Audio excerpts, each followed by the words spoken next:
Sinnar police Thane हद्दीतील बारागाव पिंपरी रोडने दिनांक रविवार 17 मे 2026 रोजी मालवाहू ट्रकांमधून अवैध गुटखा वाहतूक होणार असल्याची गुप्त माहिती सिन्नर पोलीस ठाण्याच्या पोलीस निरीक्षक हेमंत कुमार भामरे यांना गुप्त बातमीदारांमार्फत समजले असल्याने त्यांनी तात्काळ सिन्नर पोलीस ठाण्यांकडील अधिकारी व अंमलदार यांचे एक विशेष पथक तयार करून त्यांना योग्य सूचना व मार्गदर्शन करून त्यांना सदर कारवाई करण्याकामी रवाने केले।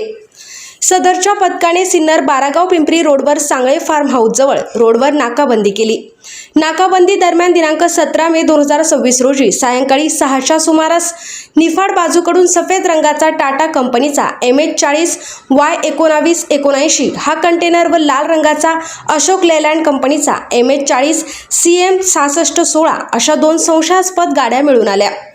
नमूदच्या कारवाईत गाडीवरील चालकांना विचारपूस करून गाड्या कारवाईसाठी ताब्यात घेत असताना त्यातील एक चालक तेथून पळून गेला। त्यानंतर टाटा कंपनीचा MH40Y1979 वरील चालकास त्याचे नाव गाव विचारले असता त्याने त्याचे नाव रब्बी अहमद शेख राहणार मंगळूरपीर जिल्हा वाशिम असे सांगितले। सदरची वाहने पुढील तपासकामी पोलीस ठाण्यास घेऊन येऊन वाहनांची पंचासमक्ष तपासणी केली असता त्यात महाराष्ट्र राज्यात उत्पादन वितरण व साठ्यास प्रतिबंधित असलेला सुगंधित पान मसाला, तंबाखू, जर्दा, गुटखा सदृश्य माल मिळून आल्याने लागलीच अन्न व औषध प्रशासन नाशिक यांना माहिती देण्यात आली। संबंधित विभागाकडील अन्न सुरक्षा अधिकारी संदीप तोरणे, अक्षय गाडेकर, चेतन परदेशी असे पोलीस ठाण्यास हजर झाले। संबंधित अधिकारी यांनी मिळून आलेला सुगंधित पान मसाला, तंबाखू, जर्दा, गुटखा सदृश्य मालाचा 2 पंचांसमक्ष तपासणी केली असता त्यामध्ये 66 लाखाचा बाजीराव BR गोल्ड फ्लेवर पान मसाल्याच्या एकूण 110 गोण्या, 76,56,000 नजर पान मसाला व जर्दाच्या एकूण 110 गोण्या, 9,90,000चा मस्तानी 216 प्रीमियम च्युइंग तंबाखूच्या एकूण 110 गोण्या, 20 लाख रुपये किमतीचा टाटा कंपनीचा MH40Y1979 नंबर असलेला कंटेनर, 15 लाख रुपये किमतीचा अशोक लेलँड कंपनीचा आयशर MH40CM6616 क्रमांक असलेले वाहन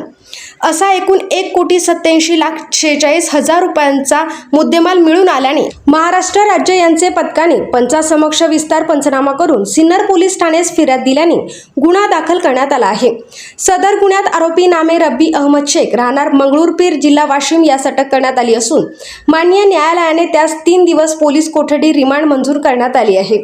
सदरची कारवाई पोलीस अधीक्षक डॉक्टर DA स्वामी, नाशिक ग्रामीण अप्पर पोलीस अधीक्षक आदित्य मिरखेलकर, नाशिक ग्रामीण उपविभागीय पोलीस अधिकारी कांतीलाल पाटील, निफाड विभाग यांचे मार्गदर्शनाखाली पोलीस निरीक्षक हेमंत कुमार भामरे, पोलीस उपनिरीक्षक अंकुश बिडगर, पोलीस हवालदार समाधान बोराडे, नितीन डावकर, वराडे गवंडी, पोलीस अंमलदार विनोद टिळे, कृष्णा कोकाटे, प्रशांत सहाणे, आप्पासाहेब काकड, विलास बिडगर, महेंद्र खामकर तवर यांच्या पथकाने केलेली असून पुढील तपास पोलीस निरीक्षक हेमंत कुमार भामरे हे करीत आहेत। SN न्यूजसाठी संपादकीय विभाग।